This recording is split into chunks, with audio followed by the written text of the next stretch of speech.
It's here for assembly there. I had you. Assembly. Baby, I kika kono.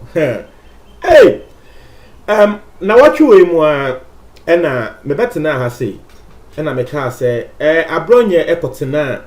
na two kan sem bebre efa former president John Dramani Mahama ho. De abronye kan ena say Mahama enoma ana Mahama na wokun eye Atamils.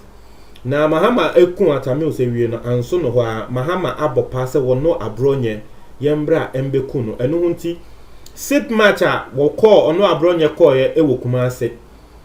Sit match celebration na ye wo Kumase no ono abronye wontumi ante na ho anche because that time ni na no wonyinya message say Mahama abopa se yembeku no nti ono abronye na ewo se wo fi program na se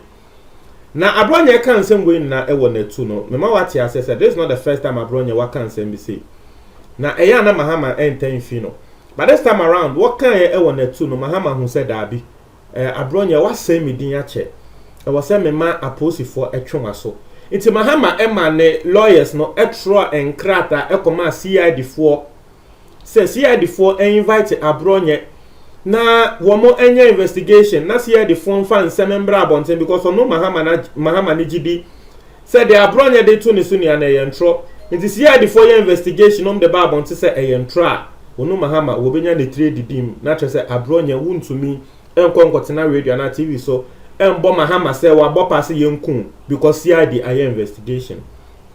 nini nemu no na abronye ka say he sa ene wono nso wonim se ne yetro se Mahama atron krata akoma CID a wono nso abronye wonim se ne yetro krata panti abronye the pen ato paper so atro enkrata beye 4 de akoma CID na nkrata abronye atro no edamenim enum hu imbobo ene ye ba beye chese mema wate ensem wase allegations abronye esanso de ato Mahama so and abronye has even provided evidence to the extent say what the pen drive no was a screenshot messages videos a threat say woman penyi Mahama abopa se yenku wono abronye no de aka ho ama CID for say CID Mahama say munya investigation me pese mu investigation no ejuma no eyemre emamo itimunje evidence yi enka ho na monhwe say enya Mahama na ebo pa say yenku mi ana one asamo abronye in the first letter no our troye no emu a wode ma CID4 ene say wono abronye ne still wogina bebia wogidi say woman penyi dada former president ex-president John Dramani Mahama ena wokun eye Atamils asemo abronye kanu na abronye say that time na Atamils tiase no na Mahama wo special aid bia wo ye kennel na sa kennel no since the time Atamils wuye sa kennel no wa yira CID4 mbo ayenyen hwehwemu hu bebi asa kennel no wo na wono abronye enim say sa kennel no esense no ye Mahama special aid no wono na wo boa Mahama ekum John Evans Atamils intino CID4 enye hwehwemu because up to now ya hwehwe kennel na since the day Atamils wuye ya hwehwe kennel na yenhu no nti asemo a abronye kennel no anso wa owie no ka say day na Atamils wuye no he is the president answer na wobekọ ne office no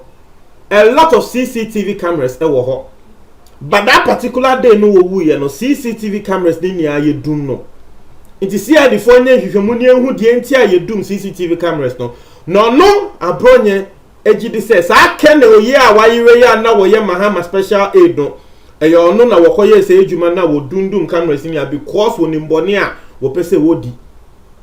nti CID4 enya investigation ni ye se Mahama se CID4 nya investigation a wo munye ni ye anso ha na abronye sanso ka se asemu epo de na ke ni kwan kra se CID4 eso Mahama asemu because social inkrata Mahama enam ne lawyer so etroye ema abronye na Mahama ka say CID4 mu invite abronye wo say me pese mikuno mo invite no ne ehwe asem ni mu ne kre na eba Atamils de ne so no na Mahama tro se ewo Atamils de ne so na abronye ka se mi meku Atamils ne de abronye no magana fo mfi no because na adwen enye adwuma obi a na adwen enye adwuma de eni kwan se mutie no inti de abronye ka ne se me de Atamils owo ehye wo kon no eno de wo se ma adwen enye adwuma na adan na meka se wa Atamils wasan so abopa se wo pese mi kume no ene de wo nka se ma adwen enye adwuma na Ghana ha se nso de obi a na adwen enye adwuma no yemfa no enko police for ho se yenko yen investigation ana yemfa no enko court it is a Atamils de na wo se ma adwen enye adwuma na tre se first one na meka se wo Mahama wo pese wo kume no nso tre se eno nso eyemia it is still ma adwen enye adwuma. It is a madri nyejuma ana Mahama waso me mu de den say wo de me ekosia de fo ho say wo mo enkonko ye investigation asamo abronye watroye e won krata ani mu no ensem na me che say me bubu so ama mu no na mu ehu ensem a abronye nso wasesa wo de eko police fo ne ho.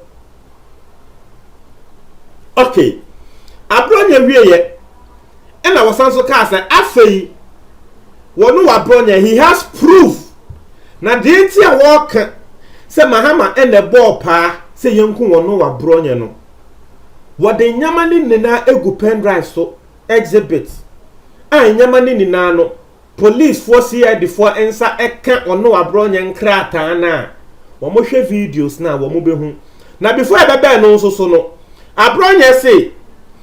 CID for ensa so investigate Mahama because Mahama edi nyambra nsem bi embra ayawa so west wogon nsensem koso munu amukai se Mahama ye ade bi de oye ne se wone NDC fo bi ekosesa eye embassy fo bi diplomats etre videos etre wo mo se ayawa so west wogon no won de MPP fo ye MPP fo sei na wo mo bo ye nkrofo sansem nkrofo bebre ba bon se be ka se de Mahama eye no enye patriotic because ope so di president inti wakofa mbrofofo na wo kire wo mo se Ghana na yebo bitio obia na wo ya ex president. That was not a patriotic move. Nkofu bebrebe bo Mahama echi inti abronya say sa bia na Mahama koye ye no pictures ni bia wo kire ye no na enye ayawa so west wogon na eyensen fufuro bia esi be sanse Mahama pese diplomat fo no ehun ne say asem na eye serious inti wo ko twantro e the pictures ni bi kan ho inti Mahama eguga na fo animu ase inti CID fo nso nya investigation ni enchi Mahama e wo sa ade no so inti eno no e wo nkrata ted se me ka tro se nkrata wa tra koma CID no eye 3 inti asem first no na wo nkrata first so the second matter na me kan no so eno so won krata third one ya me kan so won krata third nti fourth one no na e fourth krata na wo tre se Mahama wo de hye ne kon se Mahama abopa se wonku wono abronye ne so wo de na no fafa sa akeke o nti wono abronye e de messages videos calls screenshots as ansem weni na e tre ema proof say indeed Mahama ebo pass yenku wono wabronya no wode akoma CID fo se CID fo munso munje kwa na mo amuhwe videos no etie course bia e course e wo pen drive ne so amedia mamo no mo hwe text messages bia ma ye screenshot e dia bremo messages bia nkrofo bi send ma me enko chesa minim se Mahama ne send messages ni mo no abro I don't know. But abronya say what the evidence na gu pen drive ne so a what the amasia de fo na nkasa hwa on be hu no say ne kre Mahama na nkasa na opeso wo kun abronya. So this is the way abronya has responded to the whole Mahama sensem no etiefo asem way there bibia kika akoi. So you see what we will have to do now is for us to wait for the police to by asem way Ghana police sa ene we omumba bonte meka hwe Ghana ha say me Mahama trust ankrata no de call CID for na me asem we say be better than foolish case. Asem we e better than foolish case because still say ye me kra asem a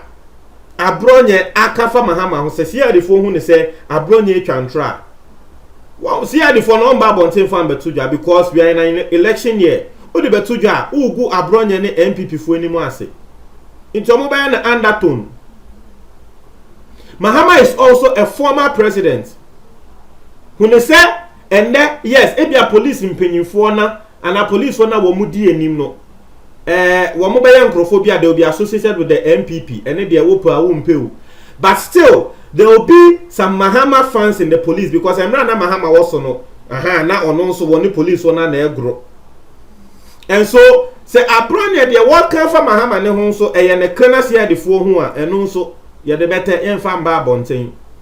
You see how the whole thing has become. Ti eno ne ade a eda ho. Mo ntwe mo adwo comment box mo tie fo me da se.